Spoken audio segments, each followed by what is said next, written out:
I want to tell you what I learned from a black Christian millionaire. The name of the man was Mr. Allen Quille. The story was told to me by a neighbor of mine, and I recently shared this in a different context here in the community, but I think it's very appropriate for all of you listening. My neighbor was at a banquet which was honoring Allen Quille, and it was for Jewish education. He had given a lot of money to Jewish institutions, and he was being honored.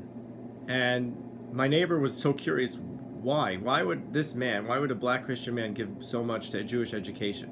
And he went over to Mr. Quille, and he asked him, why are you giving so much? Why do you donate? Why are you so generous to the Jewish community? And he said the following. He said many years ago, when his mother was a housekeeper, people didn't treat her that well. He remembers one Jewish woman who used to treat her really kindly. So much so that when he was sick and he couldn't go to school and his mother was caught in the dilemma of putting food on the table or staying home with him, she said, "Bring your son in and I'll take care of him."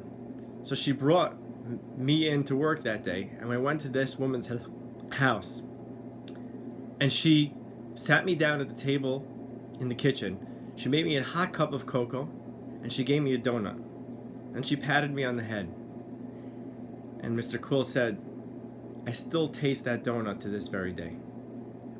And the lesson that I learned from that was that when it comes to giving, it's on us to keep the flavor, to keep the taste of the donut, to taste the sweetness of what we got, of what we gained, that hakaras hatov, that gratitude that we have. It's on us to keep that sweetness on our lips, on our tongue. And from there, we could give with a generous heart. And if you can't give because your bank account doesn't have that flavor, then get others to give and show that sweetness and keep that sweetness moving forward.